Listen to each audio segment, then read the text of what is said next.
Iya, Aku kedengaran, kedengaran, Mbak. Mbak. Mohon maaf sebelumnya. Saya biasa pakai laptop, Qadarullah. Laptopnya nggak mau login, nggak ngerti kenapa. Jadi saya izin pakai HP ya, teman-teman. Baik, apa kabarnya teman-teman semua nih? Alhamdulillah baik ya, Buni. Mbak Pasca, baik ya? Dan alhamdulillah Alhamdulillah baik. kebetulan, iya, kebetulan narasumber kita sudah hadir di tengah-tengah kita, alhamdulillah ya. Jadi kita bisa mulai lebih cepat. Baik, bismillahirrahmanirrahim. Alhamdulillahirrabbilalamin. Assalatu wassalamu ala asrafil anbiya wal mursalin wa ala alihi wa sahbihi ajma'in amma ba'du. Alhamdulillah, atas rahmat Allah kita bisa hadir ya di bulan Mei, akhir Mei. Terakhir kita pertemuan di bulan lalu ya, bulan April. Alhamdulillah dengan tema Montessori. Dan Alhamdulillah atas ridha Allah juga hari ini kita bisa menghadirkan kembali Mbak Isyah. Jadi kalau teman-teman yang mungkin dulu pernah ikut dengan tema generasi strawberry, mungkin tidak asing dengan Mbak Isyah, gitu ya. Dan hari ini kita akan mengangkat tema yang sangat menarik juga, gitu ya, yaitu daya juang anak. Tak lupa salawat serta salam kita curahkan kepada Nabi Muhammad SAW yang telah membawa kita semua dari kegelapan ke kehidupan yang mengenal sunnah dan Al-Quran hingga saat ini. Amin. Allahumma amin. Nah, sebelum kita mulai, saya mau nyapa-nyapa dulu nih. Dari mana aja ya? Paling jauh dari mana nih ya? Ada yang dari mana? Paling jauh? Boleh bersuara? Ada yang dari timur mungkin? Oh, Mbak Pasca dari Palembang. Ya, Mbak Pasca nih rajin nih, selalu hadir acara kami. Lalu ada lagi tidak yang paling jauh? Paling deket deh Depok, ada nggak nih Depok atau Serengseng sama dengan saya? Ada nggak? Nggak ada. Iya, biasanya Bekasi, Bu Dokter. Jadi biasanya tuh kita memang malam hari ya, teman-teman. Nah, Cuman adik pada yang ada dulu, Dek. Memang yang ada Oh, itu ini dulu. ada yang paling jauh nih adik saya, Awi. Di mana ini Awi kamu? Mbak, di Iya, Bitung saya. Bitung, Masya Sulawesi Allah. Utara. Jauh banget nih. Awi di mana Awi? Bitung, Sulawesi Oh, di Utara. Bitung, Masya Allah. Manado, Manado. Salam Manado ke sana rindu ke dikit. kamu ya, Iya, sehat-sehat ya. Masya Allah. Sudah lama Iya, nggak jadi bertemu. acara kita nih biasanya malam hari. Qadarullah kan Oh, Mbak Isya bisanya pagi ya, jadi kita ikuti beliau, jadwal beliau. Baik, tanpa berpanjang lebar mungkin ya, terima kasih banyak. eh, kita akan mulai materi hari ini dengan tema menumbuhkan daya juang pada anak sejak dini dalam menghadapi Ada mata. ke depan gitu ya. Waalaikumsalam. Sebentar. Ata tinggal Jon, nanti mau antar Jon. Mohon di mute dulu teman-teman yang belum di mute ya. Oke, terima kasih. Ya, jadi Mbak Isyah Rodiah, MPSI psikolog ini dia adalah seorang psikolog gitu ya, psikolog anak dan remaja.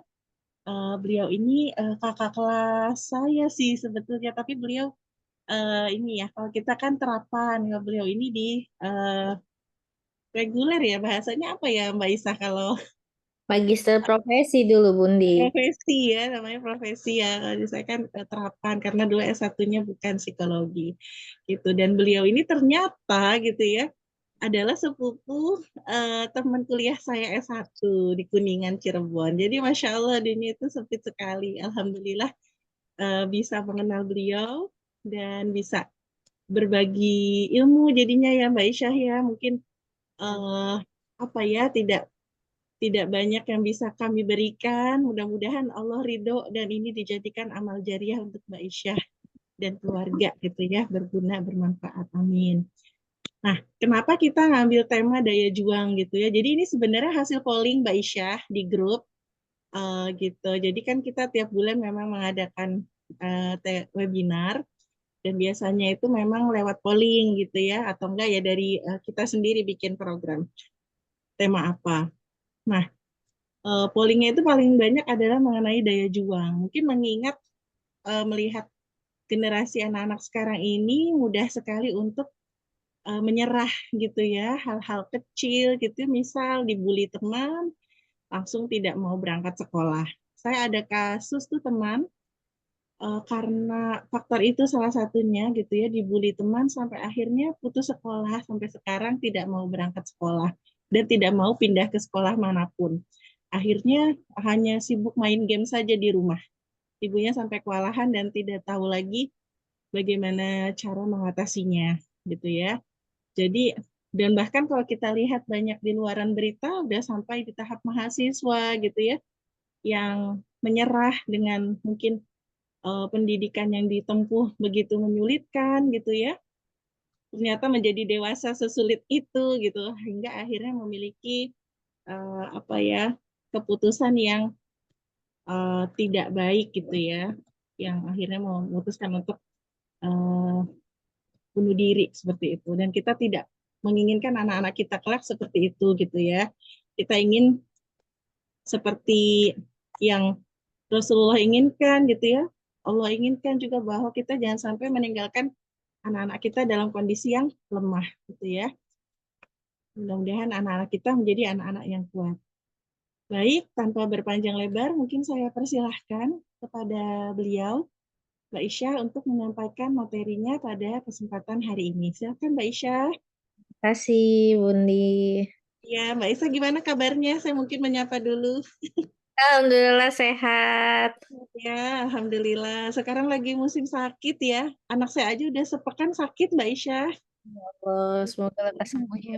Betul, dan baru pulih kemarin. Iya, Demam, demam dan batuk pilek gitu ya. Jadi teman-teman semua mudah-mudahan sehat ya, keluarganya gitu ya. Dan tetap hati-hati, waspada, karena udah banyak banget bermunculan apa sih isu-isu COVID lagi dan lain-lain gitu ya. Gitu. Mudah-mudahan kita semua sehat. Begitu pula Mbak Isyah ya dan keluarga. Mbak Isyah sekarang lagi di kampus berarti ya? di rumah aja ini. Oh, di rumah. Baik, Alhamdulillah. Barakallah ya. Baik, Gimana? saya... Nah, Mbak Isyah ini juga beliau ini ya Mbak ya, aktif di klinik Amanda Center ya Mbak Isyah ya. Mungkin kalau teman-teman yang mau konsultasi gitu ya, atau misalnya mau tes kesiapan sekolah dan lain-lain, anak bisa ke Amanda Center ya. Aku Namanya Amanda Center bukan, Mbak Isya? bukan Bundi, aku di ini sih di Mata Hati. Oh, Mata Hati, bukan ya? Bukan di Amanda Center ya? Apa sih Oke. ada di Jakarta, ada di Cinere, ada di sini di eh kebetulan apa asosiat ya kalau psikolog tuh di Oh, di beberapa. Mata Hati itu ada di mana aja? Di Cinere ada.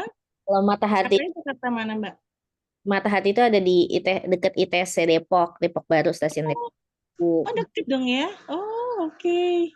Itu Nah, yang ada. teman-teman yang area Depok nih bisa ke tempat Mbak Isyah ya, Mata Hati kalau untuk konsultasi dan lain-lain.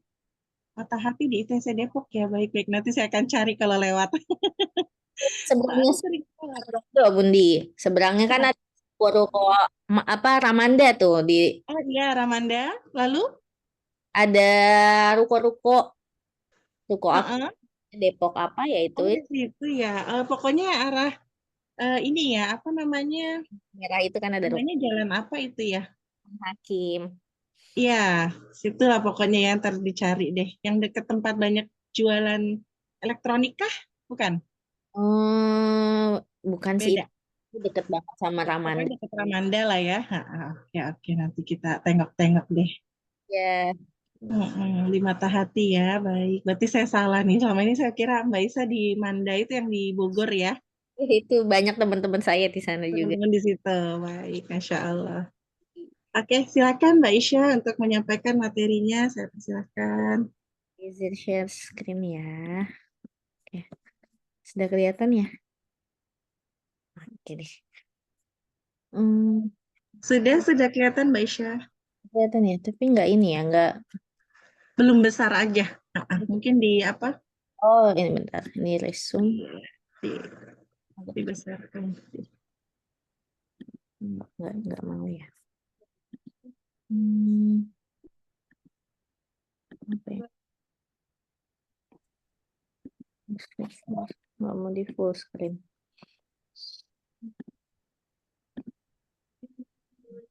Apa dia full screen ya?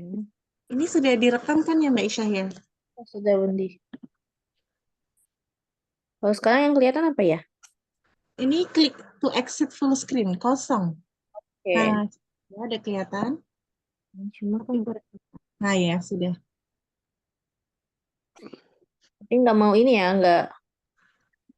nggak mau ini. Mau membesar. Mungkin di sebelah, biasanya di kanan bawah ada buat, nggak ada ya? Nggak mau ini. Nggak mau di full screen. Nggak apa-apa deh ya, nggak usah full screen ya. Kalau nggak Iya, bisa. nggak apa-apa Mbak. Gitu aja. Masih kelihatan kok. Gitu. Oke, nah, gini aja nih. Nah, ini ya, kelihatan ya. Oke, bismillahirrahmanirrahim. Nah, ini show meeting. Meeting. Sebentar, ini udah kelihatan belum ya sekarang? Sudah Mbak Isa, udah kelihatan. Kelihatan Jelas. ya? Oke, bismillahirrahmanirrahim. Assalamualaikum warahmatullahi wabarakatuh. Waalaikumsalam warahmatullahi wabarakatuh. Alhamdulillah senang banget ketemu para ibu-ibu semua ya. Berarti ini ibu-ibu ya. Nggak ada bapak-bapak kan ya Bundi ya? Bapak-bapak sedang mencari nafkah sepertinya. Ya. Ibu-ibu semua sih kadarullah ya. Biasanya sih ada kalau malam itu. Kalau malam ada ya, Masya Allah. Ada. Rajin lagi hadir. Alhamdulillah senang sekali hari ini bisa ketemu sama ibu-ibu di sini yang semangat menuntut ilmu ya. Karena memang saya sebagai psikolog dan sebagai orang tua merasakan betul bahwa ternyata menjadi orang tua, menjadi psikolog gitu ya, benar-benar harus belajar terus gitu karena emang nggak ada pelajarannya sebelumnya gitu. Dan kalau misalnya kita cuma memanfaatkan pengetahuan kita dari bagaimana pola asuh orang tua kita selama ini, kan nggak bisa juga karena zamannya beda. Kalau dulu kita bilang, perasaan saya dikerasin sama orang tua, dikasih hukuman mungkin ya, ada yang dulu dikasih hukuman, dibentak itu jadi nurut, jadi baik, tapi sekarang kok ketika ngelakuin itu ternyata nggak bisa loh ke anak-anak gitu. Malah mereka nggak mau nurut, malah mereka seperti ini gitu. Karena kan ternyata memang zamannya berbeda. Kemudian alhamdulillahnya gitu. Kita bersyukur banget dengan adanya tantangan, tapi Allah juga ngasih gitu kan. Ngasih eh kita terus belajar gitu. Salah satunya lewat seminar seperti ini ya. Terkait menumbuhkan daya juang pada anak sejak dini dalam menghadapi masa depan gitu. Jadi memang kalau di sini ibu-ibu boleh chat dulu kira-kira usia anaknya berapa ya? Biar saya tahu nih. Saya chat nggak ya? Hmm, kira-kira usianya berapa ibu-ibu? Oh, 4 tahun ya. 4 tahun, 6 tahun. Oh, ada yang remaja 15 tahun. Masya Allah ada yang 10 bulan ya. 6 tahun, 3 tahun, 5 bulan. Masya Allah. Beragam ya berarti di sini dari usia bayi sampai usia remaja juga ada ya. Karena kan setiap tahapan usia juga pasti berbeda-beda nih nantinya. Oke, next slide. Nah, nih ya tadi udah diperkenalkan juga sama Bundi, saya Isyarodia, MPC psikolog klinis anak dan remaja. Jadi memang banyaknya menangani kasus-kasus terkait dengan anak sampai usia remaja, 17 tahun, 18 tahun gitu. Bisa terkait dengan autism, anak berkebutuhan khusus ya, kemudian intellectual disability, ADHD, atau masalah-masalah yang sering saya temui sekarang sih emosi ya. Jadi anak-anak usia 7 tahun, 8 tahun itu. Harusnya kan mereka sudah lebih mampu meregulasi emosinya, tapi ada juga anak-anak yang masih kalau marah-marah sampai jambak-jambak sampai ada yang dibawa ke dukun karena dikiranya kesurupan itu. Banyak menangani masalah-masalah itu biasanya. Atau remaja-remaja yang juga punya kecemasan seperti itu biasanya yang ditangani. Nah, saya praktek di beberapa tempat ya di klinik anakku di Pondok Pinang, kemudian di Lingkar Keluarga Mata Hati ada di Depok. Kemudian di Puspaga juga. Puspaga ini milik pemerintah Kota Depok. Jadi mungkin kalau ibu-ibu di sini ada yang orang Depok itu ya atau keluarganya ada di Depok, ini adalah layanan konseling gratis buat anak dan juga dewasa kalau misalnya memang membutuhkan. Jadi daftar konseling gratis gitu itu dari pemerintah. Nah, kemudian selain jadi psikolog, saya juga nulis dan jadi editor ahli ya. Kalau buku yang ditulis ini yang Aku Sayang Allah, kalau yang dua ini jadi editor ahli. Jadi mengkurasi tulisan-tulisan yang udah dibuat. Selain itu juga ya tipis-tipis lah kontennya jadi konten kreator dikit-dikit bisa membagikan ilmu-ilmu yang udah ada gitu ya, udah dipelajari gitu. Sayang kalau misalnya cuma disimpan aja kan gitu. Mudah-mudahan dengan berbagi jadi bisa ngebantuin gitu ya, ngebantuin para orang tua di sana buat tahu nih caranya gitu. Karena ternyata apa ya, kalau dalam melakukan pengasuhan tuh ternyata ya emang nggak mudah gitu. Tapi kita butuh mungkin tips-tips praktis atau pengetahuan-pengetahuan yang emang itu sebenarnya dengan pengetahuan kita jauh lebih bisa mengerti kan. Kenapa sih anak itu suka mukul? Kenapa sih anak itu kayak gini gitu. Mungkin kalau dulu kita taunya konsep anak nakal, anak nggak sopan gitu. Tapi kan sebenarnya ternyata di balik perilaku ada komunikasi.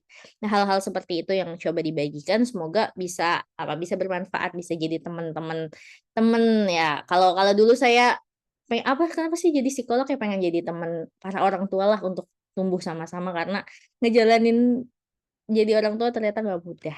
Gitu. Oke. Saya mau mengawali pertemuan hari ini dengan mindfulness session nih. Mungkin kalau ibu-ibu ya, saya juga ibu-ibu. Setiap hari pasti kita pikirannya banyak. Nih hadir hari ini bisa jadi otaknya lagi mikirin nanti siang jemput anak jam berapa, makan malam apa, cucian udah belum ya? Tadi kompor udah dimatiin belum ya? Pasti kan banyak kan kayak gitu. Pokoknya kalau ibu-ibu tuh makanya sering banget mungkin marah-marah itu karena sebenarnya lebih ke mental load ya. Jadi load otak kita tuh banyak banget. Semua dipikirin sampai detail-detail. Besoknya lagi harus gimana gitu. Sehingga kita mungkin jadi kewalahan. Nah, saya mau mengawali mindfulness supaya mudah-mudahan kita bisa fokus nih sama-sama untuk belajar hari ini. Oke, mungkin ibu-ibu bisa duduk cari tempat yang paling nyaman di mana mungkin bisa betulin posisi duduknya kalau belum nyaman, cari tempat yang nyaman. Sekarang boleh dipejamkan matanya dulu, kita coba olah nafas selama 1 menit ya. Saya sambil pakai alarm timer. 1 menit aja. Oke, sudah siap ya. Coba sambil dirasain nafasnya. Tarik nafasnya, kemudian dikeluarin lewat mulut. Fokus ke nafasnya. Pikiran-pikiran yang ada dibuang dulu. Kita fokusnya ke suara nafas kita. Dibayangkan bahwa nafasnya tuh mengalir dari atas tubuh sampai di bawah.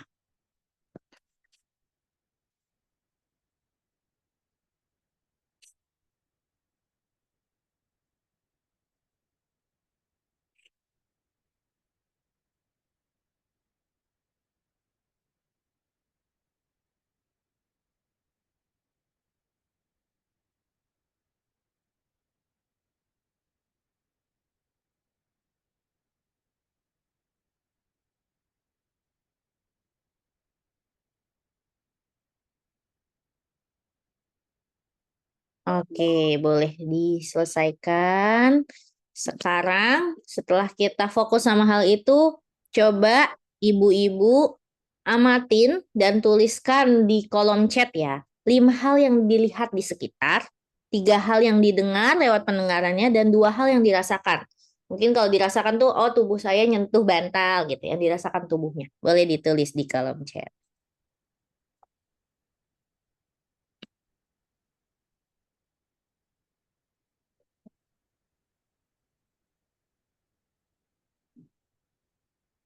Lihat shotnya ya. Hmm.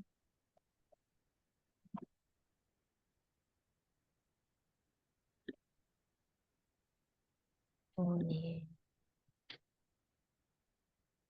oke. 5 hal yang dilihat. Saya melihat lemari, ya, lemari, kemudian gorden, AC, bantal, terus handphone, tuh. Kemudian yang didengar misalnya suara, oh iya, anak rebahan, dengar seriwas angin, mencium bau, banget tuh opor ayam ya. Sampai ke sini baunya Budi. Oke, suara anak, suara AC, suara motor, seperti itu ya. Oke, kopi, pisang, tumbler, meja, tisu, jam, kulkas AC, tas, casing HP. Oke.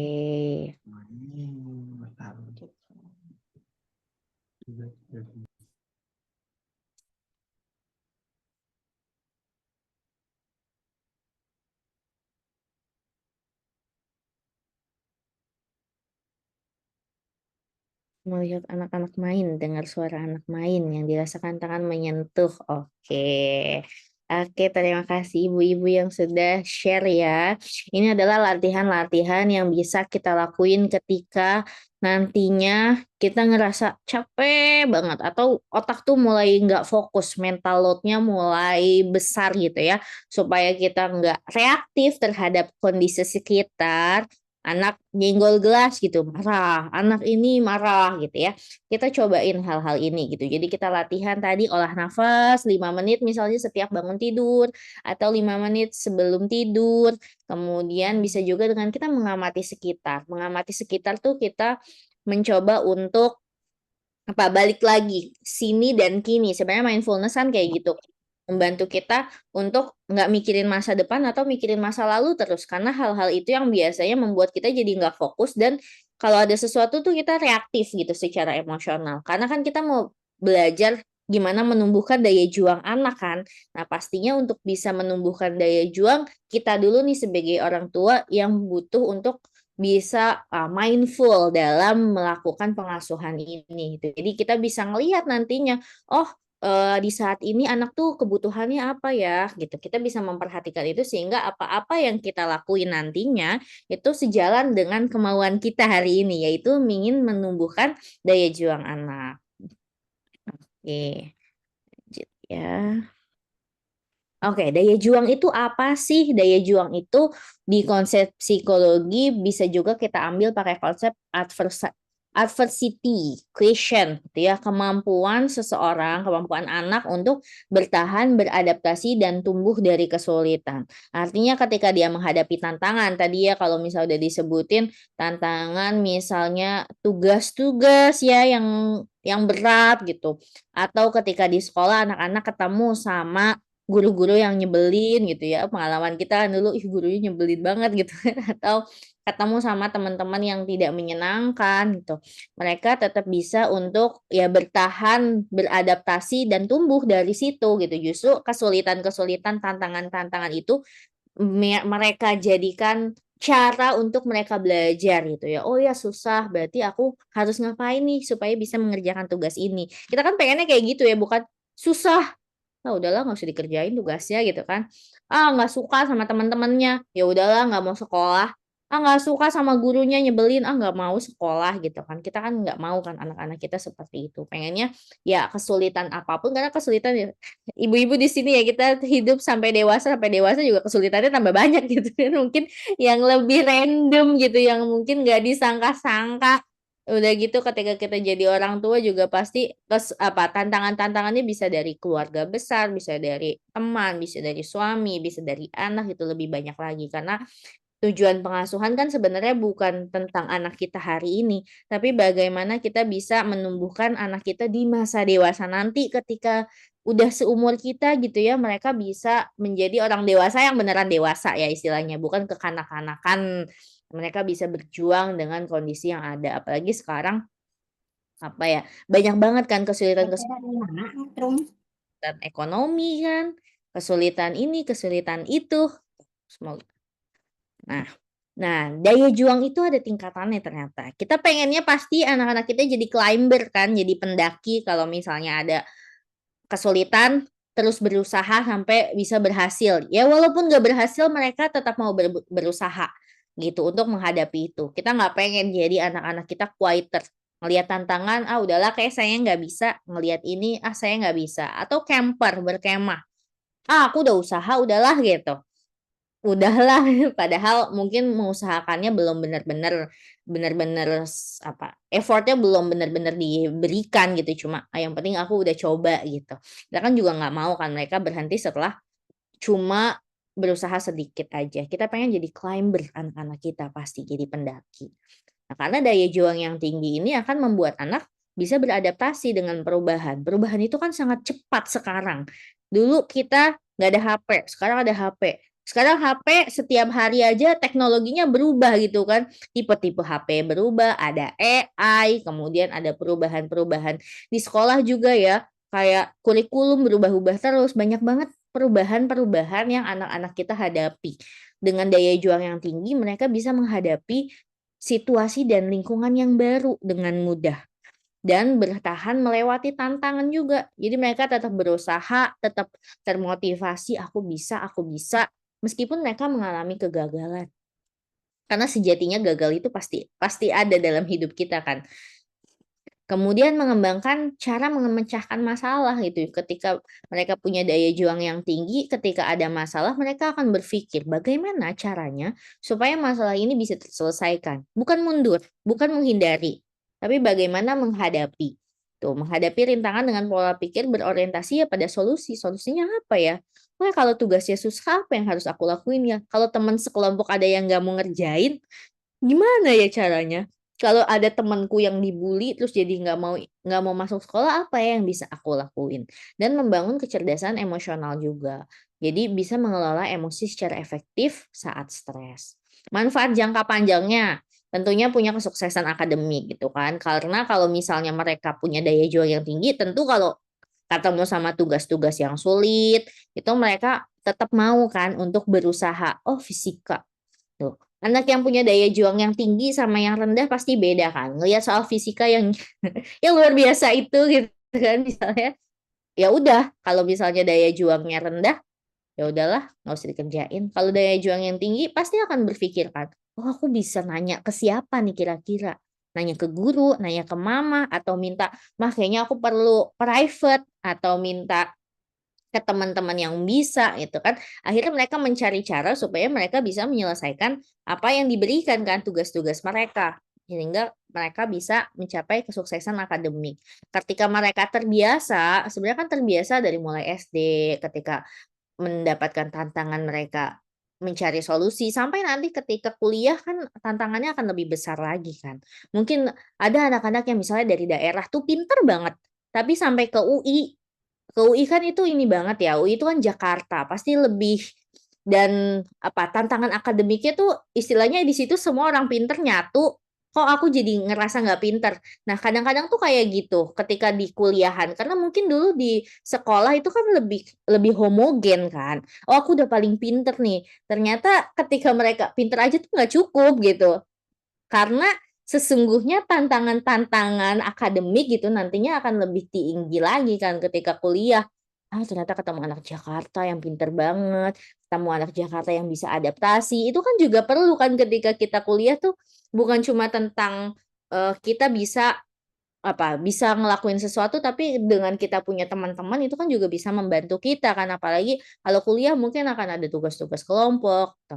Itu akan mencapai kesuksesan akademik dan tentunya karir juga ketika sudah lulus kuliah, kalau misalnya dia tekun, dia bisa beradaptasi, itu pasti sangat dihargai kan di, lingkungan kerja. Karena sering banget juga kan kalau misalnya anak-anak zaman sekarang ya katanya tuh, kutu loncat, kalau misalnya ketemu bos yang nggak enak gitu ya, resign, ketemu temen yang nggak enak, resign. Jadi nggak bener-bener, mau berusaha untuk menekuni pekerjaannya itu. Karena mungkin faktor-faktor di luar itu yang membuat mereka untuk ya udah dah pergi aja gitu. Mudah banget untuk balik badan gitu, bukan menghadapi. Dan tentunya dengan daya juang yang tinggi juga punya kesejahteraan emosional yang baik gitu kan. Karena kalau misalnya nyerah-nyerah terus kan itu sebenarnya berpengaruh juga sama kepercayaan diri.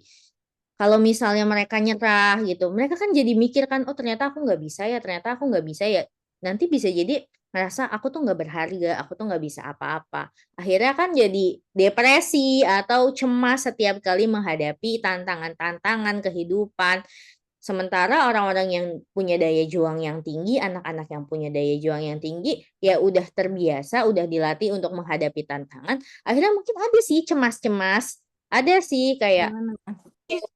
tapi mereka bisa gitu menghadapi itu dan punya perasaan, "Oh aku tuh udah berusaha kok." Ya jadi tahu kayak gitu kan, karena udah dilatih gitu, "Aku udah berusaha, nggak apa-apa kalau gagal. Aku udah berusaha karena walaupun hasilnya nggak sesuai."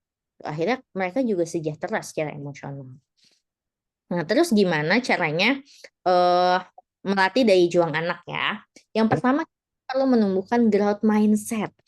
Growth mindset itu apa sih? Pola pikir berkembang.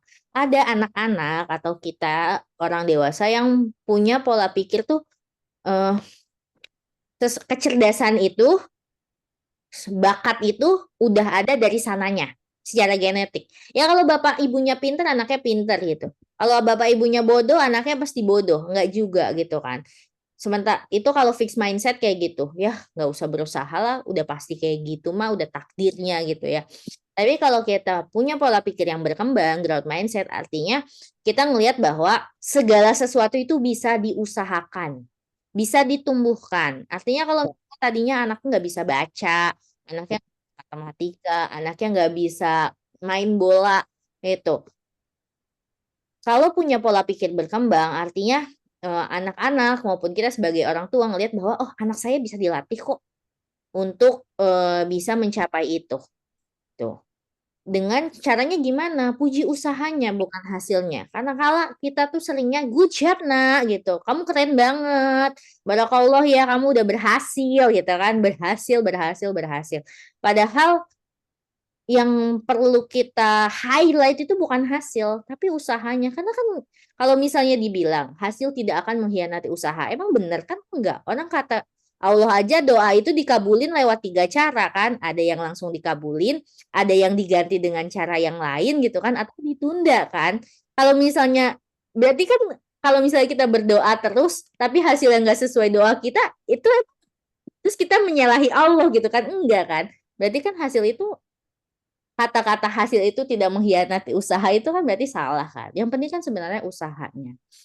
Kalau misalnya kita ngelihat usaha dia udah kerja keras, dia ulangan misalnya nih ulangan atau dia ikut apa balet, ikut apa mereka udah berlatih, udah bekerja keras tapi mereka nggak mendapatkan hasil misalnya juara atau apa, ya nggak apa-apa. Kita puji bahwa kamu tuh udah berusaha gini gini gini. Mungkin ya hasil itu kan urusan belakangan, ada banyak faktor kan.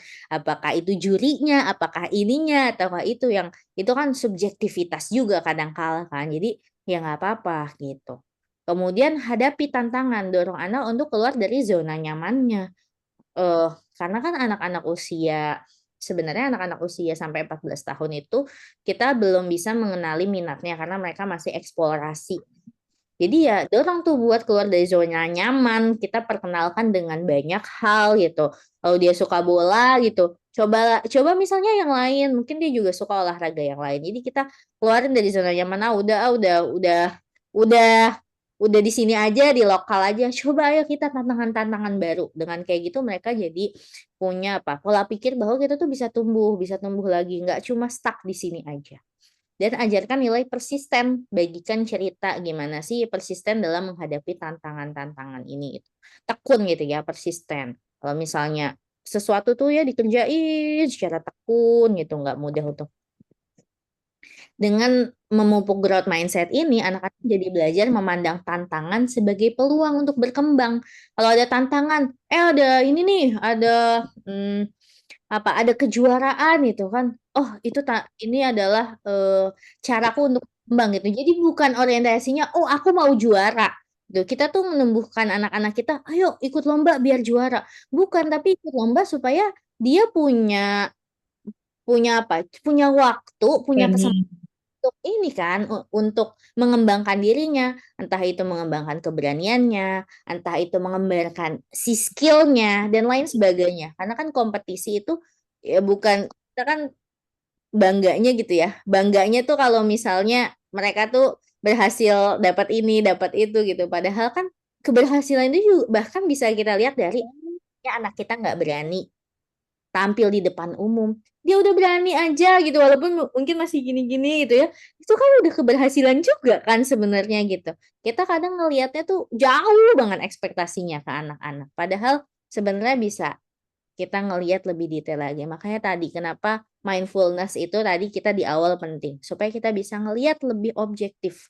Kita tuh tenang dalam melihat anak-anak kita, melihat perkembangan anak-anak kita. Nah, selanjutnya adalah menumbuhkan kecerdasan emosional. Jadi kalau misalnya mau punya daya juang yang tinggi, tentunya anak-anak itu perlu bisa mengelola stres.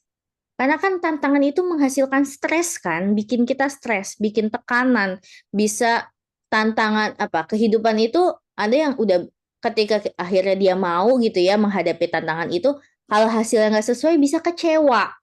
Bisa atau marah karena nggak diperlakukan tidak adil. Banyak banget kan dalam kehidupan ini gitu yang tantangan-tantangan yang akan anak-anak kita hadapi. Emosi kecewa, emosi marah, emosi cemas gitu ya ketika harus tampil di depan umum, cemas gimana kalau misalnya dilihat orang lain. Nah, makanya kita perlu menumbuhkan kecerdasan emosional karena emosi itu adalah sesuatu yang baik. Emosi itu nggak ada yang buruk. Cemas, marah itu semua baik. Tapi bagaimana mengekspresikan dan mengelolanya itu yang perlu kita ajarkan kepada anak. Karena mereka nggak bisa sendirian. Tiba-tiba mereka bisa tenang kalau marah-marah gitu ya. Itu nggak bisa tiba-tiba. Semua tuh belajar. Belajarnya ya dengan mencontoh orang tua dan dengan ngobrol diajarin sama orang tua. Tuh.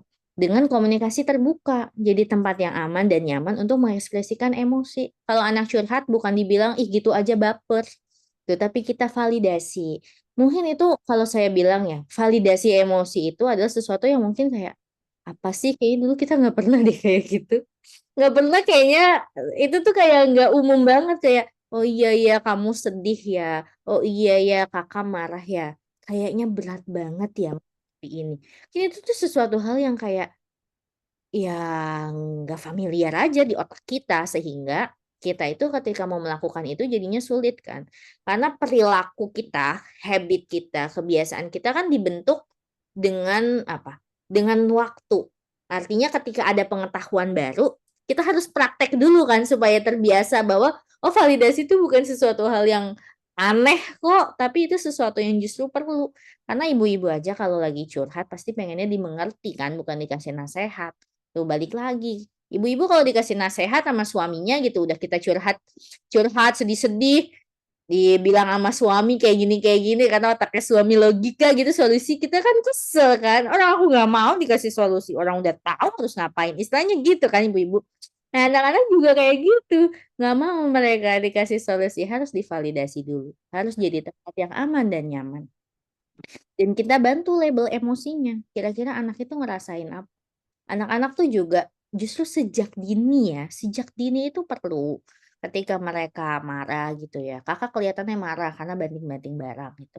Kita bantu label emosinya sehingga dia tahu, oh kalau aku kayak gini, keinginanku nggak dikasih sama orang tuaku, aku tuh marah ya. Oh kalau misalnya aku kehilangan barang itu sedih ya. Mereka jadi tahu. Kecerdasan emosi itu pasti dibentuk dari kita tahu dulu emosinya apa, baru kita bisa ngelola. Kalau kita tahu kita lagi marah, kita tahu tanda-tandanya mulai deg-degan, nafasnya kalau marah kan biasanya nafasnya mulai gitu ya, nafasnya mulai cepat gitu. Kita kan jadi tahu alarmnya kan, kayak kalau mesin cuci udah selesai, tek, tek. Nah kita tahu kan ini udah selesai. Nah, emosi itu juga gitu. Kalau kita tahu itu ada tanda-tandanya, kita jadi tahu kan, oh aku mau marah nih. Tenangin diri. Atau keluar dulu, mama masuk kamar mandi dulu mau cuci muka ya gitu. Jadi nggak marah sama anak. Kalau kita nggak tahu sinyal-sinyal itu, kita juga jadi nggak bisa kan ngelola itu. Pun anak juga kayak gitu, perlu dibantu untuk memahami sinyal-sinyal dalam tubuhnya yang akan menunjukkan itu kemarahan atau kesedihan atau rasa cemas. Kalau saya tuh cemas biasanya sakit tuh kan, jadi tahu ya, cemas nih mau ketemu klien gitu kan, oh ini mah sakit perutnya sakit perut cemas gitu, nggak apa-apa gitu. Kalau kita nggak bisa mengendalikan itu kan kayak, aduh gimana nih sakit perut nih, aduh mau tampil di depan umum nih sakit perut, aduh gimana, panik kan, tambah panik. Tapi kalau kita tahu sinyal itu, oh ini cuma sakit perut karena biasalah kalau mau tampil pasti sakit perut, anak-anak tahu kayak gitu, akhirnya kan dia bisa tarik nafas, dia menenangkan diri dan dia jadi tetap bisa kan menghadapi tantangan itu. Dan menunjukkan respon emosi yang sehat gitu. Jadi kita sebagai role model itu menunjukkan bagaimana coping stres dan frustasi dengan positif. Misalnya dengan mengatur nafas. Anak-anak usia dini itu kita ada istilahnya koregulasi.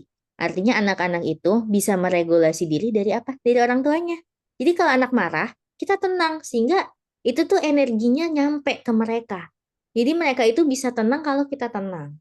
Jadi memang bukan kita ngajarin, mereka kan belum bisa ya. Kita ajarin atur nafas gitu. Tapi yang pertama sekali ketika anak usia dini ya dengan kita tenang, kita peluk mereka. Jadi kita menghadirkan rasa nyaman, rasa tenang sehingga mereka tuh calm down. Selanjutnya adalah ajarkan cara pemecahan masalah.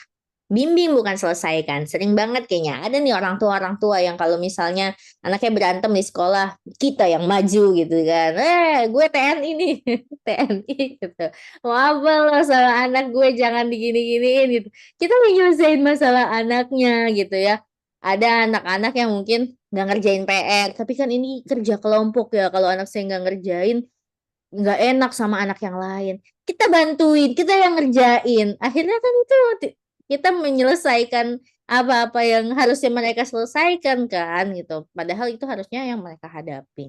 Makanya kita bimbing, tahan keinginan untuk memperbaiki segalanya. Karena orang dewasa tahu segalanya, kita pengennya semua diselesaikan. Gini doang, maksudnya nggak tahu sih caranya gitu. Balik lagi, dulu kita juga emang tahu caranya waktu remaja? Kan enggak juga ya. Waktu kita anak-anak emang kita tahu segalanya? Kan enggak, tapi kan butuh bantuan kan. Kalau kita terus menyelesaikan, mereka ada punya masalah, ada punya konflik sama teman, kita yang selesaiin, akhirnya mereka nggak punya daya juang yang bagus gitu karena mereka nggak menghadapi tantangan dan mereka jadi nggak percaya diri juga. Anak-anak yang nggak percaya diri datang itu ya, "Kok anak saya nggak percaya diri ya?" Tampil di depan umum, ngelihatnya cuma hal itu, padahal nggak percaya diri itu apa, faktor-faktornya bisa jadi dari itu, kita terus nggak ngasih kemandirian, kita menyelesaikan masalahnya gitu, mereka. Gitu, kira-kira Kakak apa gitu ya, tanyakan secara reflektif kalau misalnya kayak gini, apa ya yang menurut Kakak kayak apa ya yang akan menurut Kakak apa yang akan terjadi ya kalau kayak gini gini gini. Menurut Kakak apa yang terjadi jika terjadi kalau misalnya Kakak nggak ngerjain PR, Kakak nggak belajar malam ini. Tuh. Dorong anak berpikir kreatif, dukung anak buat berpendapat. Kalau misalnya mereka itu jangan apa? Sebenarnya bisa jadi anak itu punya pendapat, punya solusi, tapi mereka nggak percaya diri. Atau bisa jadi emang mereka belum pernah tahu solusinya apa. Jadi cara kita sebenarnya kadang adalah menawarkan, gimana kalau kayak gini ya? Nah, itu kan sebenarnya kayak stimulus kan, stimulus pertanyaan yang membuat anak jadi berpikir kayak, "Oh iya juga ya, tapi kayaknya enggak deh, nggak bisa mah kayak gitu, terus gimana ya kira-kira Kakak ada ini nggak?" Kita kan bantu mereka untuk berpikir sebenarnya. Tuh, mengembangkan keterampilan ini meningkatkan kepercayaan diri dan kemampuan anak menghadapi tantangan masa depan. Karena sejatinya segala sesuatu tuh emang dilatih kan, latihan-latihan. Oke, kemudian kita juga ajarkan pengambilan resiko yang sehat. Segala sesuatu kan ada resikonya, tapi gimana mereka bisa mengambil resiko yang sehat. Misalnya dengan aktivitas fisik, dengan mereka berolahraga sesuai usianya. Kemudian dalam aspek sosial, mereka berani untuk ketemu stranger. Terus kalau misalnya mereka di tempat les baru, mereka didorong untuk bisa beradaptasi, bisa ketemu teman-teman, kenalan sama orang-orang yang nggak mereka kenal gitu ya. Kemudian tantangan akademik, motivasi anak untuk menangani subjek-subjek atau proyek-proyek yang susah. Karena di sini menemukan bahwa paparan terhadap resiko, justru adanya resiko-resiko itu, tapi yang bisa dikelola sama mereka, itu berkontribusi terhadap daya juang gitu. Jadi ya mengambil resiko secara sehat, bisa menghadapi itu. Nah, kemudian dorong juga kemandirian. Kasih tugas sesuai usia. Anak 2 tahun, 3 tahun, 4 tahun aja kan mereka udah sukanya ngapain? Ngambil sapu gitu ya, ngambil sapu, ikutan bantuin gitu. Kita kadang mungkin ngerasa kayak, aduh, malah malah jadi berantakan deh. Tapi kita bisa loh gitu ya, ngasih tugas-tugas sesuai usia mereka. Misalnya beresin mainan. Tapi juga bukan semua mainannya sih. Kita bisa cari gimana kalau kakak yang beresin Lego gitu ya di antara semua mainannya tuh, atau setiap hari harus beresin kasur, menyiapkan perlengkapan sekolah sendiri. Itu kan sebenarnya adalah latihan kan supaya mereka lebih mandiri. Dengan kemandirian mereka jadi tahu kan apa yang mereka butuhin, mereka ternyata harus bertanggung jawab. Mengambil keputusan, kasih kesempatan mereka untuk memilih kegiatan atau metode pemecahan masalahnya. Kadangkala kita tuh sebagai orang tua sukanya ya milihin gitu ya, harus kayak gini, harus kayak gitu, pakai baju ini, padahal anak-anak juga kita bisa mendorong kemandirian dengan itu, kasih pilihan terbatas. Anak-anak usia dini kan juga lagi suka-sukanya ini ya, eh nggak mau, nggak mau, nggak mau gitu. Kita coba kasih, ya udah kakak mau mandi dulu, apa mau ambil baju dulu, kakak mau ini dulu atau ini dulu. Tuh, ketika anak-anak usia sekolah, usia remaja, kita juga ketika mengambil keputusan kita kasih beberapa pilihan misalnya. Ya udah, ini kan libur, tapi kan kita nggak bisa main HP terus. Oke, apa kita buat rencana kegiatan, apa yang ingin kakak lakuin. Tuh. Kemudian dukung kemandirian, berikan bimbingan tanpa melampaui batas dan biarkan mereka belajar dari pengalaman mereka. Karena pengalaman itu kan sebenarnya adalah apa guru terbaik ya kalau dibilang guru terbaik karena emang bener kan kalau kita ngalamin sendiri, anak-anak ngalamin sendiri, otak mereka tuh lebih ngerekam dibandingkan cuma teori.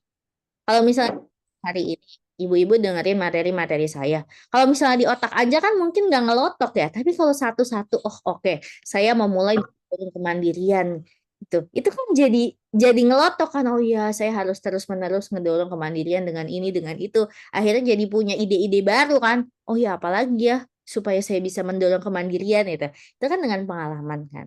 Memberikan kesempatan anak untuk memilih dan bertanggung jawab untuk menumbuhkan kepercayaan diri.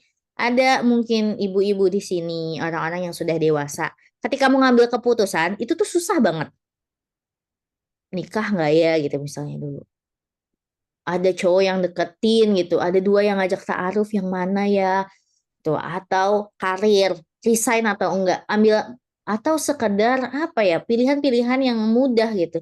Itu tuh ragu-ragu dan nggak bisa mengambil itu karena nggak terbiasa. Biasanya dipilihannya aja, sekolah milih sekolah udah disetting sama orang tua, baju udah disetting sama orang tua, ini semua udah dipilihin sehingga itu juga bisa menimbulkan kadang tuh kecemasan. Gimana kalau aku milih ini tapi nggak baik ya buat aku? Nanti aku malah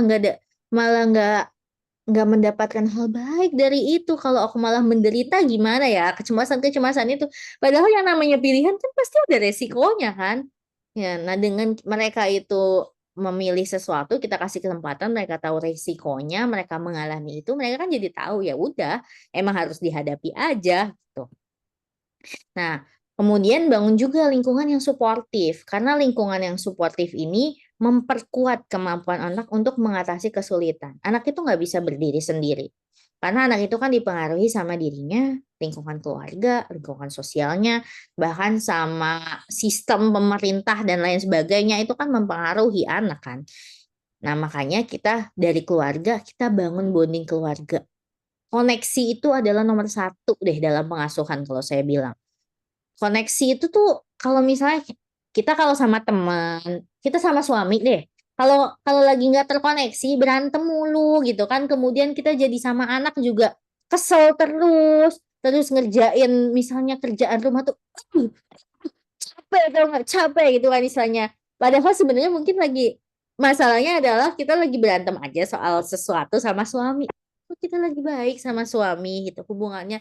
Itu kan apa hati itu terasa nyaman gitu kan. Kalau anak gimana-gimana tuh kita jauh lebih bisa ngelihat dengan objektif, ngerjain pekerjaan rumah tuh happy gitu, apa-apa happy. Makanya anak tuh juga perlu koneksi yang baik sama keluarganya, sama orang tuanya. Kalau dia ngerasa disayang sama ayahnya, sama ibunya, mereka tuh juga secara emosional ya nggak akan apa reaktif gitu kan secara emosional kalau ada sesuatu marah marah marah gitu terus menyerah menyerah atau nggak bisa aku nggak bisa tuh karena ya nggak ada tempat untuk apa bersandar nggak ada orang yang mau ngedukung gitu makanya makan bareng sarapan bareng makan malam bareng jalan-jalan main bareng olahraga bareng hal-hal yang sederhana aja saya tuh atau kita kasih bahasa cinta anak tadi ngasih hadiah tuh kan nggak harus yang gede ya sebenarnya. Kadang kita ngasih apa sih kayak oh pulang sekolah ada tukang jualan bolu, kita kasih bolu itu kan juga sebenarnya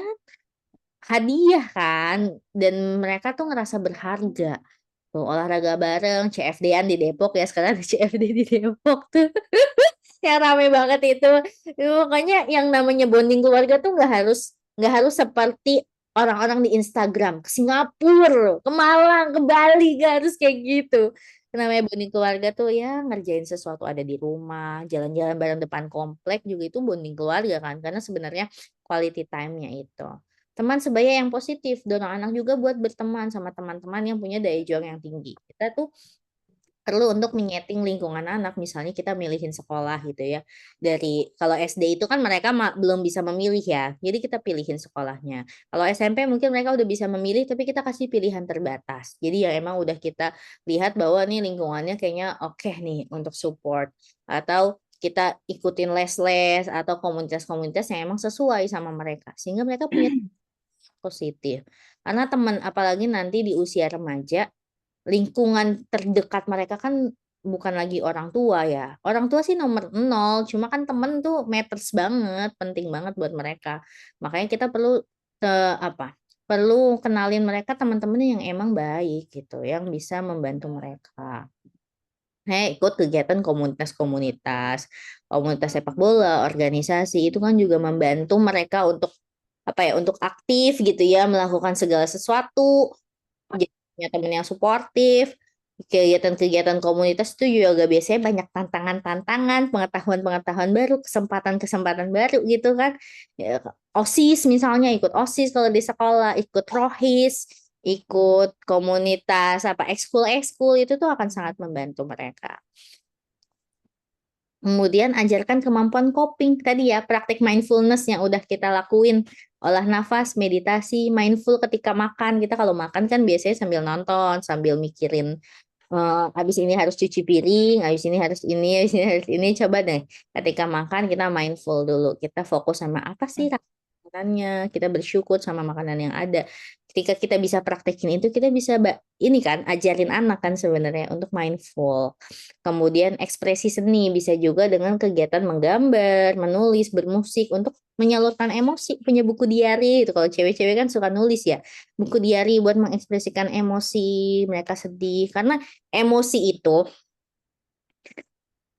nggak akan pergi. Mereka berubah bentuk. Emosi yang nggak tersalurkan itu bisa direpress. Artinya ya udah, mereka sebenarnya sedih tapi nggak dikelola. Akhirnya nanti meledak ketika dewasa.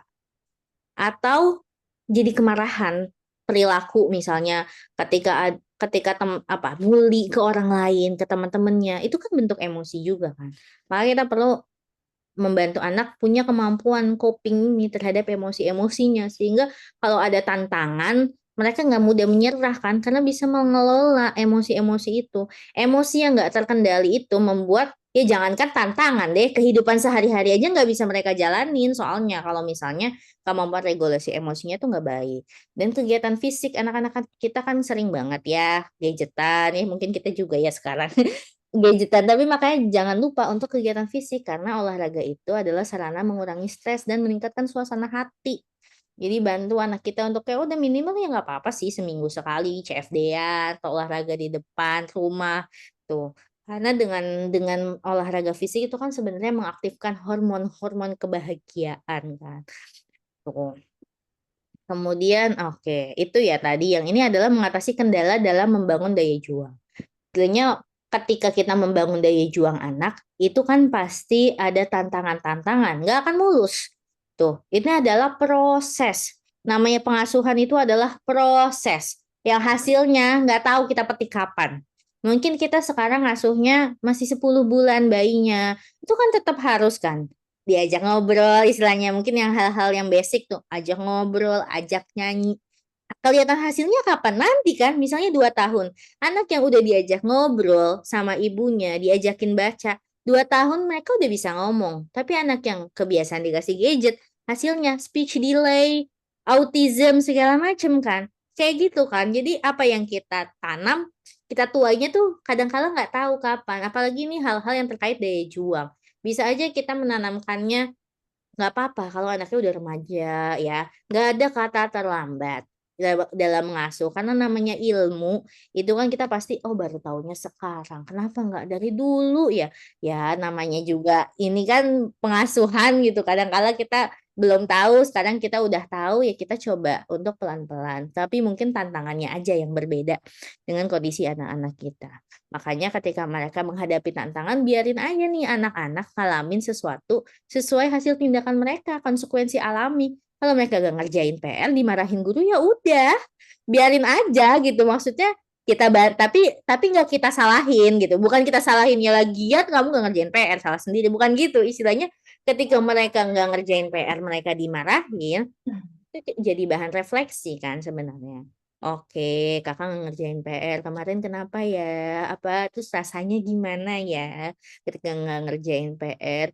Bukan mereka nggak ngerjain PR, kita yang kerjain biar dia kumpulin. Akhirnya kan dia nggak tahu kan bahwa ketika nggak melakukan tanggung jawab itu tuh ada konsekuensinya. Kemudian dorong kepemilikan masalah, dukung anak untuk menyelesaikan masalah yang udah mereka hadapi. Bahwa ya masalah ini milik mereka bukan milik kita orang tua. Nggak semua hal yang terjadi pada anak itu tanggung jawab kita kan, tanggung jawab anak. Kita bantu untuk anak. Bahwa ini masalah kamu, gimana caranya? Kita berarti di awal kan bimbing, bukan selesaikan. Normalisasi kegagalan, ajarin anak bahwa kegagalan adalah bagian dari belajar. Karena jangan sampai anak-anak gagal, terus nyerah, kecewa, nggak mau coba lagi. Padahal mungkin kegagalan-kegagalan itu akan apa? Ada kan orang-orang yang nggak pernah gagal sama ini. Akhirnya ayah saya tuh yang suka cerita, itu tuh ada orang gemilang banget. Pas S3 nih, barulah dia ngerasain kegagalan akhirnya sampai depresi segala macam karena nggak terbiasa sama kegagalan itu. Makanya ketika anak gagal, kita senang. Alhamdulillah, berarti ini adalah cara untuk membangun daya juang anak. Ini adalah kesempatan dia buat bangkit. Ini adalah kesempatan dia belajar gitu. Kayak kalau psikolog eh, kolega-kolega saya tuh pernah bilang, coba deh kamu tuh bersyukur juga sama hal-hal yang nggak baik dalam hidup kamu. Karena dengan kayak gitu, sebenarnya kan kita jadi bisa ngelihat lebih positif kan. Oh mungkin, jadi kalau biasanya kan dibilang oh sabar gitu sama hal-hal yang nggak baik terjadi. Tapi kita juga perlu bersyukur ternyata sama hal yang nggak baik ketika kita marah. Kita bersyukur kita marah. Karena kita jadi tahu, oh jadi kita bisa ngelihat hal positif dari hal negatif yang terjadi. Oh, saya tuh marah gara-gara anak saya kayak gini. Tapi apa ya emosi di balik itu? Istilahnya kan kayak gitu kan. Kalau kita marah terus kita eh pasti gue jadi orang tua marah-marah mulu, marah-marah mulu, marah-marah mulu. Ngeliatnya kan kayak gitu kan. Akhirnya kita mengutuk diri. Tapi kalau misalnya kita bisa ngelihat hal-hal tadi kegagalan, hal-hal yang gak baik dalam hidup, kita syukuri, kita lihat positifnya, itu kan jadi bagian dari pembelajaran sebenarnya. Tuh, segala sesuatu tuh kadang sebagai orang tua dimulai dari diri kita sendiri. Jadi sebelum mempraktekkan ke anak, apa yang ada di sini tuh kita praktekin nih buat diri kita sendiri. Oh iya, saya harus melatih cara menghadapi stres gitu. Oh apa ya, gitu. Kita praktekin sehingga kita bisa ngajarin kan kalau kita nggak terbiasa mempraktekin, kita ngajarin juga. Ini tadi ya, istilahnya teori tuh ulangan, ada ulangan gitu ya. Apa? Bagaimana cara mengelola emosi anak gitu, esai gitu. Itu kan juga lebih mudah kita mempraktekkan mengajari anak ketika udah mempraktekkan kan. Kita apaan ya tadi ya gitu. Istilahnya bukan hafalan kan pengasuhan itu gitu, pengetahuan yang kita praktekin.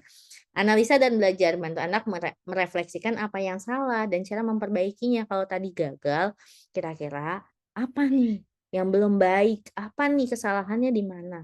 Gimana caranya supaya bisa lebih baik? Selanjutnya tetap optimis, berusaha berpandangan positif untuk menginspirasi ketekunan. Oh, kita tetap optimis bahwa pasti ada kesempatan lagi. Ada kayak gini, ada ini. Tuh, sehingga mereka tekun, tetap tekun kan. Mereka tetap mau berjuang. Oh iya, pasti akan ada matahari setelah hujan. Pasti ada pelangi ya. Kemarin tuh ada pelangi kayaknya di seluruh Indonesia deh. Kayak orang Bandung, orang Bogor, orang Depok, semua ada video nggak lihat sih. Artinya habis hujan ada pelangi gitu kan. Kita berusaha tetap optimis. Kemudian bangun rutinitas. Ternyata rutinitas itu juga penting karena jadwal yang teratur memberikan rasa aman buat anak.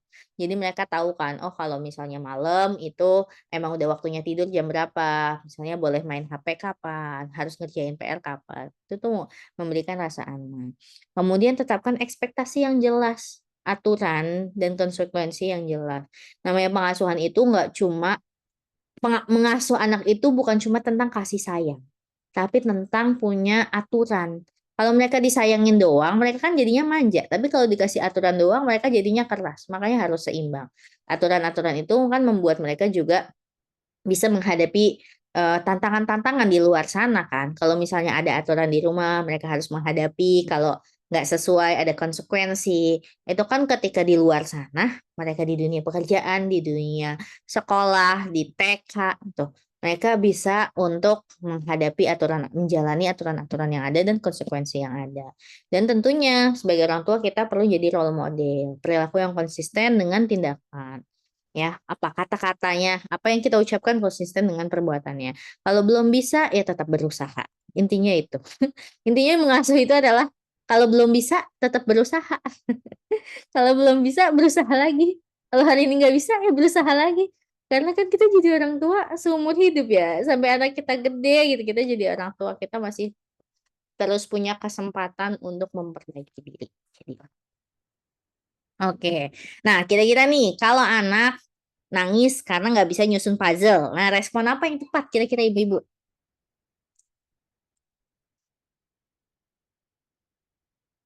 Pasang lagi. Oke, boleh mungkin di kolom chat validasi dulu. Oke, validasi dulu. Gimana tuh ibu ini? Validasinya boleh di chat. Respon apa ya? Nggak bisa nyusun puzzle. Wah sedih ya karena nggak susah nyusunnya. Susah ya, mana yang susah? Oke. Masya Allah ya. Jadi kalau anak nangis karena nggak bisa nyusun puzzle bukan kita yang susunin ya. Tapi kita bantu dia untuk kita validasi. Kita habis itu kita bantu. Gimana ya caranya? Kita coba sama-sama nih. Mama kasih satu lagi gitu. Jadi kita perlu nyesuaiin juga sih. Kira-kira anak ini nggak bisanya kayak gimana? Kita bisa bantu sejauh apa ngebimbingnya. Nah, oke. Lanjut ya. Mungkin boleh ditulis masing-masing di HP-nya masing-masing atau di notes atau di buku ya. Terakhir, apa yang bisa saya lakukan di minggu ini untuk membantu anak menghadapi tantangan kecil? Nah, tadi kan kita udah bahas banyak teori. Sekarang kita coba pikirin tindakan apa nih ibu-ibu yang mau kita lakuin. Praktek. Saya kasih waktu berapa ya? 3 menit ya sampai 10.55 untuk menjawab pertanyaan nomor 1 dan nomor 2. Boleh ditulis masing-masing dulu aja. Nanti baru share di kolom chat boleh.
1 menit lagi ya, Ibu-ibu. Makasih nih ada Bu Meila yang udah share.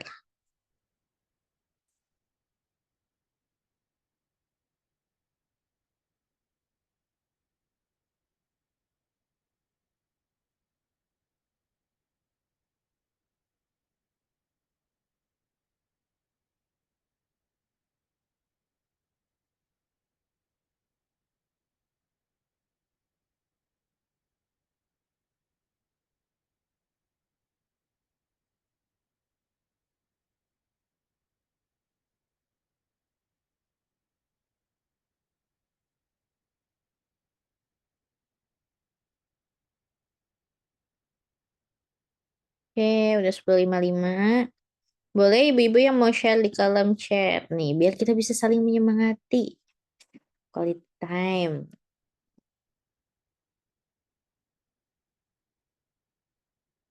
Oke, Insya Allah. Semoga Allah mudahkan ya niat ibu-ibu semua nih. Boleh kalau ada yang mau share lagi? Ya, kita sambil share. Sambil ini terakhir ya.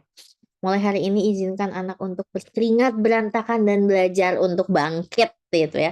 Ya mulai hari ini biarin aja mereka kalau misalnya menghadapi tantangan, ya mereka hadapi. Bukan kita yang bantu selesaiin dan belajar untuk mereka bangkit sehingga mereka bisa menghadapi tantangan-tantangan kehidupan.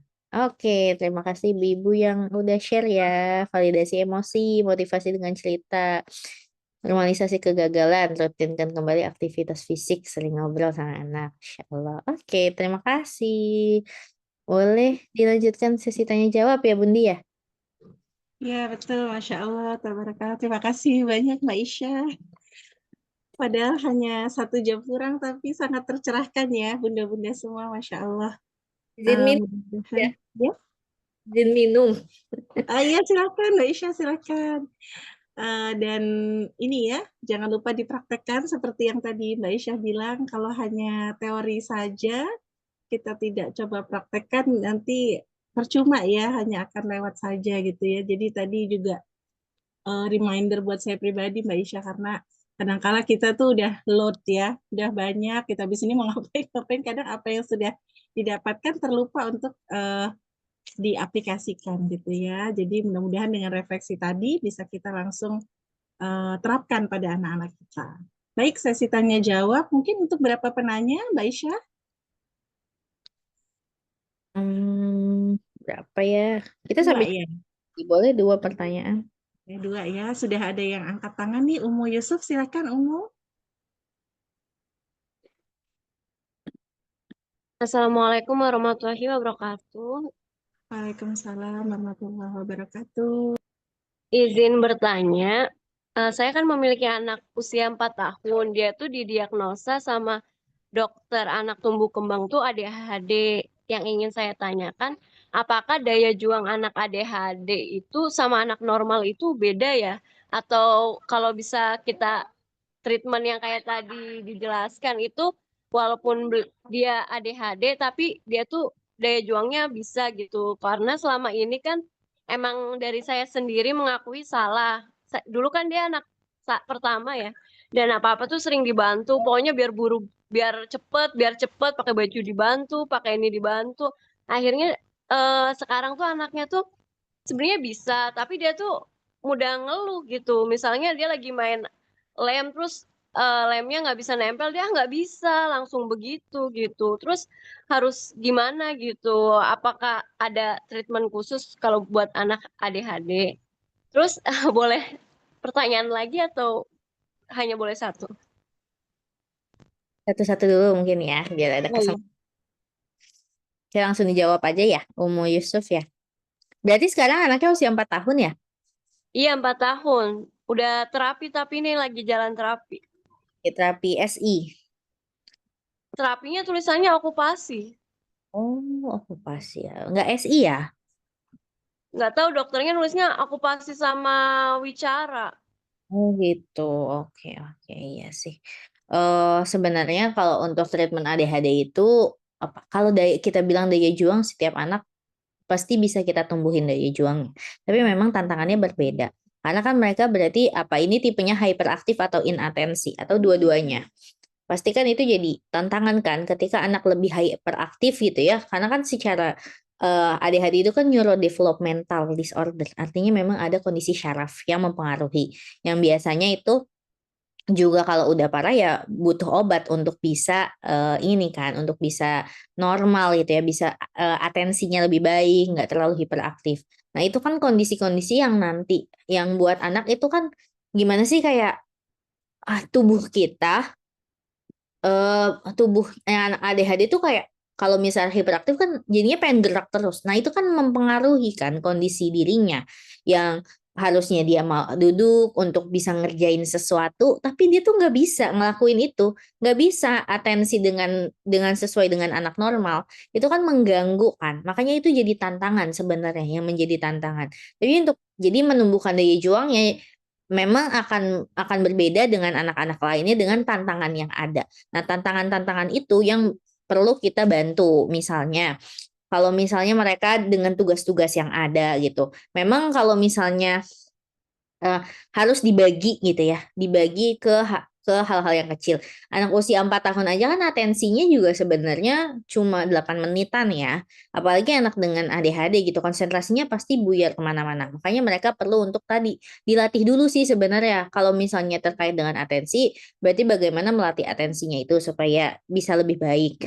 Kalau misalnya terkait hyperaktif, berarti memang bagaimana sih hyperaktifnya itu memang diturunkan sehingga mereka jauh lebih bisa atensi juga kan, bisa duduk sehingga ketika ada tugas-tugas yang harus dikerjain, mereka bisa lebih mampu gitu untuk melakukannya. Biasanya sih tantangannya lebih ke itu. Nah, rutinitas Video call aja sih. tadi disebutkan bagaimana membangun rutinitas itu. Nah, itu tuh penting banget buat anak dengan ADHD. Karena dengan adanya rutinitas mereka tuh jadi tahu. Karena mereka kan suka mudah lupa gitu ya kalau ada sesuatu, ada tugas mereka harus ngapain. Nah, rutinitas yang kita bangun setiap hari kita bantu tuh bikinin jadwal, itu akan membantu mereka untuk tahu nih ekspektasinya hari ini habis ini ngapain. Nah, itu tuh rutinitas yang terus-menerus dibangun itu kan jadi kayak oh abis ini kayak gini, abis ini kayak gini, udah terbiasa jadinya.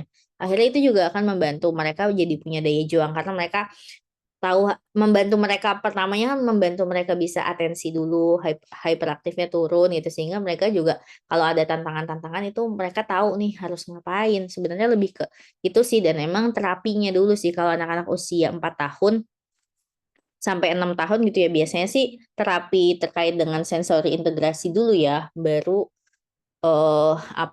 terapi wicara dan terapi behavior biasanya nantinya gitu. Jadi memang pasti perlu dibantu sama terapi-terapi itu untuk mengoptimalkan. Nah, alhamdulillahnya ketahuannya kan masih di usia-usia segini ya. Jadi biasanya semakin cepat anak itu diterapi, dikasih penanganan yang baik, itu akan semakin baik juga. Nah, kalau bisa sih sebenarnya dikombinasi sama konsultasi ke psikolog karena biasanya penanganan dokter sama psikolog kan beda ya. Kalau kalau dokter itu kan penanganannya lebih ke obat apa, terus terapinya apa. Tapi kalau psikolog selain terapi itu juga bisa lebih khusus nih jadinya, lebih khusus penanganan-penanganan psikologis apa yang bisa orang tua lakuin terhadap anaknya. Karena kan ini juga pasti perlu asesmen dulu kan. Apa sih nanti kemampuan-kemampuan yang sekarang nih jadi concern yang harus ditumbuhkan yang harus diinikan gitu. Nanti juga bisa kita ngelihat misalnya profil anak gitu ketika nanti usianya udah 4 tahun tuh bisa nggak ya? 4 tahun bisa sih tes IQ gitu misalnya. Dengan tes IQ itu kan juga nanti kita bisa ngelihat profil anak plusnya di mana, minusnya di mana, tumbuh kembangnya gimana itu bisa tuh di psikolog biasanya. Tuh kurang lebih masih ada banyak nih. Mungkin lanjut ke penanya selanjutnya ya. Bundi. Masya Allah, banyak banget ini Mbak Isya.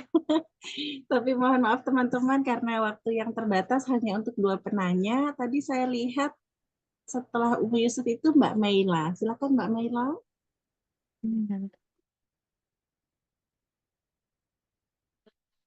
Halo Mbak Maila. Iya. Halo, Assalamualaikum. Iya kedengeran Mbak. Halo, Assalamualaikum. Waalaikumsalam warahmatullahi wabarakatuh. Iya, Mbak Isya, Bundi, terima kasih atas kesempatannya. Ini adalah hal yang saya sedang hadapi ya. Anak saya tuh umur 15 tahun ya Budi. Nah, eh, belakangan saya baru baru baru berapa kali ke psikolog. Anak saya itu eh, didiagnosis major depression disorder. Nah, memang belakangan itu di anak ini tuh kayak kurang minat kepada hal-hal banyak pada hal gitu, terus eh, lebih sering tidur kayak saya bingung gitu kayaknya anak kok nggak ada minatnya gitu kan. Memang dalam proses ini kan aku sama bapaknya ini lagi proses pisah ya. Jadi saya takut nih anak ada pasti gimana caranya untuk dia tuh bisa survive, bisa bertahan, menumbuhkan rasa juangnya dia tuh bagaimana. Karena jujur aja, maksudnya dari pihak dia melihat figur bapaknya itu yang tidak berjuang gitu, tidak berjuang buat keluarga gitu. Jadi kayak merasa dirinya itu kurang berharga gitu. Itu jadi kayak saya bagaimana caranya saya untuk bisa menumbuhkan rasa juangnya ke dia orang yang anak yang memang sudah eh, ada diagnosis seperti itu gitu. Terapi apa aja juga gitu yang bisa saya usahakan gitu. Sama psikolognya terapi nggak, Bu? Ini kan baru 2 kali pertemuan udah assessment sih, udah assessment gitu kan. Nanti paling besok baru pertemuan ketiganya gitu kan. Belum baru di laporannya sih cuma kayak ada sarannya itu terapi CBT, grounding, sama apa tadi ya? Ada satu lagi apa gitu saya lupa. Baru gitu, belum ketemu lagi sih untuk pembacaan hasilnya lagi. Iya. Kalau emang sudah ke psikolog, ya baiknya diterusin sih. Karena memang kalau udah depresi kan pasti butuh waktu ya. Dan emang orang depresi kan emang kalau kita bilang kayak orang males ya kayak kok nggak mau ngapa-ngapain gitu. Kalau orang awam bilangnya nggak mau ngapa-ngapain, ini nggak ngapa-ngapain gitu, maunya tiduran doang, nggak mau ketemu orang. Emang depresi tanda-tandanya seperti itu. Jadi memang harus dibantu dengan terapi. Kalau misalnya kita sebagai orang tua kita nggak bisa maksa anak sih untuk mereka hidup normal gitu sesuai dengan anak-anak pada umumnya karena emang mereka kan di otaknya di diri mereka tuh ya ada perasaan-perasaan nggak berharga itu gitu. Memang yang bisa kita lakuin ya sebagai orang tua kita tetap kasih sayang buat mereka, kemudian buat dia gitu ya kita berikan kasih sayang dengan bahasa cinta itu. Kita punya kita selalu ada buat dia, itu kan sebenarnya salah satu cara supaya anak merasa berharga kan. Salah satunya emang dengan kasih sayang orang tua karena orang tua itu kan ya yang paling dekat ada di mereka, di dia gitu. Apalagi sekarang mungkin proses pisah pasti ini juga nggak mudah gitu kan buat anak. Kayak kalau misalnya Ibu Meila juga ngerasa butuh pertolongan psikolog juga nggak apa-apa gitu untuk ke psikolog karena kan juga Ibu mengalami masalah yang nggak mudah ya dengan adanya pisah ini. Pasti sebelum-sebelumnya ada sesuatu yang ketika kalau saya tuh kalau saya ketemu sama permasalahan anakku biasanya saya memang menyarankan untuk ibunya juga ke psikolog karena kita mau membantu anak kita. Kalau kitanya sakit kitanya juga susah kan. Makanya sakit itu tuh nggak harus kayak kelihatan kayak apa sih kayak sampai depresi sampai apa. Sebenarnya tuh sebagai orang dewasa seringkali ada hal-hal yang itu tuh udah tersembunyi. Udah tersembunyi gimana ya? Karena kita udah hidup dengan kondisi ini, kadang-kadang tuh kita repress gitu. Jadi kita nggak tahu di bagian otak mana kita simpen. Akhirnya dalam kita berkehidupan, kita juga mungkin nggak semudah itu untuk misalnya nanti validasi anak. Terus kita menghadapi tantangan-tantangan. Kita tuh juga perlu ngeberesin luka-luka di dalam diri kita sehingga kita bisa lebih sehat untuk mendampingi anak. Apalagi mendampingi anak yang depresi itu kan nggak mudah ya. Itu juga kita nggak tahu, maksudnya saya juga nggak tahu kan, saya bukan psikolognya berapa lama anak ini dan seberapa parah anak ini gitu. Jadi dan biasanya kondisi kesehatan mental itu juga perlu di-maintain gitu kan, karena bisa jadi ada hal-hal tertentu yang nanti men-trigger lagi. Sebenarnya memang kalau misalnya yang bisa ibu lakukan ya dampingin anak terus untuk terapi sih gitu. Kita dorong terus karena pasti butuh bantuan psikolog untuk kalau udah sampai apa diagnosis itu. Dan saya nggak tahu nih apakah dokter psikolognya juga menyarankan buat pengobatan ke psikiater. Biasanya kalau misalnya udah ada diagnosis kadang-kala butuh untuk ke psikiater untuk pengobatan karena biasanya memang ada hal-hal yang perlu dibantu gitu secara medis. Dan itu sebenarnya nggak apa-apa. Kalau misalnya memang butuh, kadang-kadang kita kan ngerasa bahwa eh jangan deh, jangan obat, jangan ini. Tapi ada kondisi-kondisi tertentu yang emang butuh bantuan itu sehingga jauh lebih bisa nerima terapinya gitu. Kadang-kadang tuh gitu. Kalau misalnya kalau kalau kata dokter syaraf yang biasa apa yang di klinik saya tuh bilang bahwa kalau misalnya anaknya misalnya nggak dikasih obat gitu ya ADHD gitu ya itu kan jadi nggak bisa konsentrasi akhirnya juga nggak bisa kan kadang-kala nerima nerima terapi-terapi itu kadang-kala butuh bantuan itu sehingga jauh lebih bisa kooperatif gitu segala macam jadi memang kalau misalnya itu mungkin bisa ditanyain juga nanti ya ke psikolognya apakah memang sudah butuh ke psikiater juga atau gimana tapi memang ya kita itu sih bantuan orang tua yang bisa diberikan kasih sayang itu yang terutama dan kita nggak ngejudge dia kayak "Oh, kamu males sih ayo dong kamu semangat nggak bisa kalau orang depresi itu nggak bisa disuruh semangat gitu kita banyak-banyak memvalidasi kita banyak-banyak untuk mencintai dia lebih banyaknya kayak gitu biasanya Masya Allah, boleh nambahin sedikit Mbak Isyah? boleh Bu Diana Mungkin lebih ke sharing ya, setuju banget sama yang Mbak Isah bilang. Saya mau peluk jauh juga buat Bu Maila ya, karena kurang lebih itu pun yang pernah saya rasakan waktu remaja Bu Maila. Jadi memang kondisi saya juga broken home dan pernah mengalami juga seperti yang anak Ibu Maila rasain gitu ya, tapi nggak masih tahap ringan gitu ya.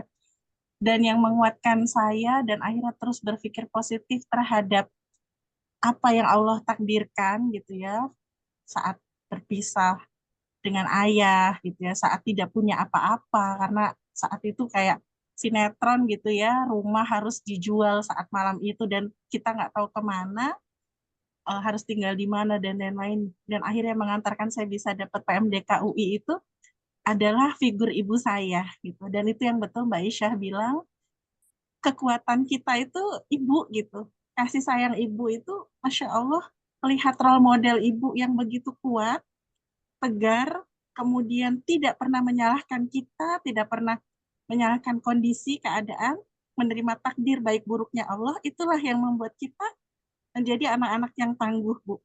Membuat kita jadi uh, Allah tuh pasti ada hikmah. Itu yang ditanamkan gitu, yang saya akhirnya bisa mampu kuat. Dan mungkin yang bisa Ibu lakukan sekarang adalah membantu anak Ibu untuk punya support system teman-teman yang selalu mendukung gitu ya. Itu yang saya punya, alhamdulillahnya qadarullahnya kondisi saya waktu itu sangat buruk. Saya punya teman-teman SMA yang sangat baik, yang bahkan mereka rela sumbang uang berapapun untuk bisa sampai saya ke UI gitu ya.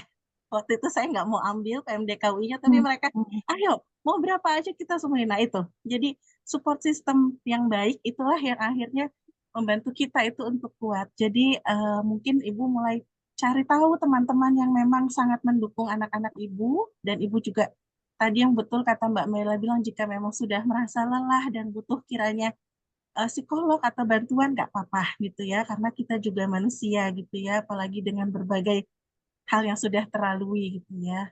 Saya doakan mudah-mudahan anak Ibu segera bangkit gitu ya, tidak berlama-lama dan bisa mengambil hikmah terbaik dari yang dialami saat ini gitu. Itu aja sih Mbak Isyah, terima kasih. kasih Dan iya sama-sama karena waktu sudah terbatas, mohon maaf bagi teman-teman lainnya yang ingin bertanya, mungkin nanti bisa chat aja di grup ya. Nanti mungkin saya bisa tanyakan langsung ke Mbak Aisyah gitu ya. Jika ada waktu, teman-teman bisa chat aja di grup gitu ya.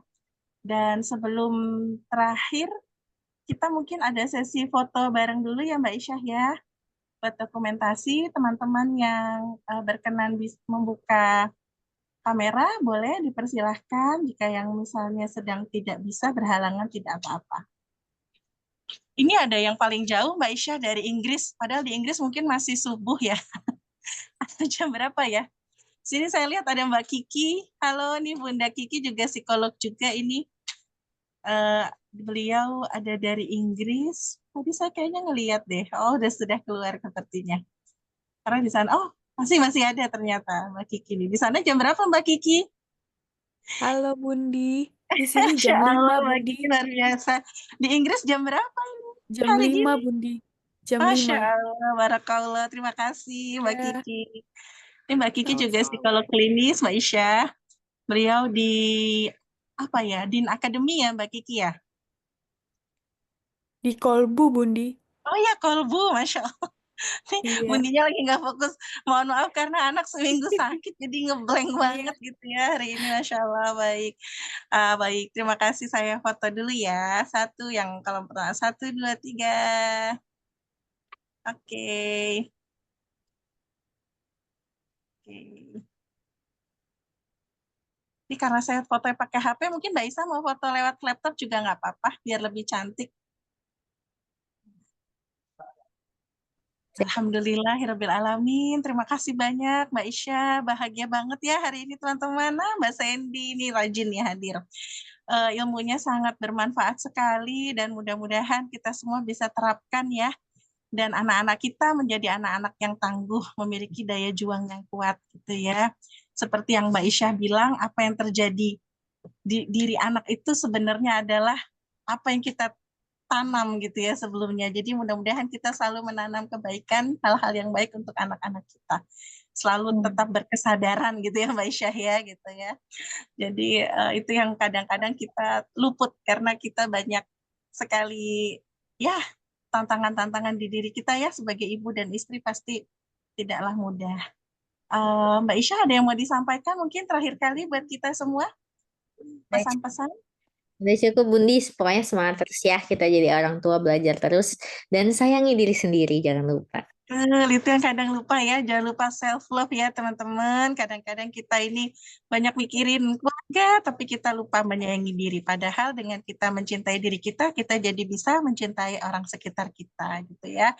Terima kasih banyak, kurang lebihnya mohon maaf. Saya tutup teman-teman dan Mbak Isyah.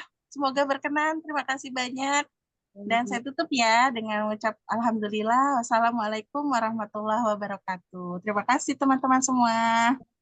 Assalamualaikum warahmatullahi wabarakatuh. Ya.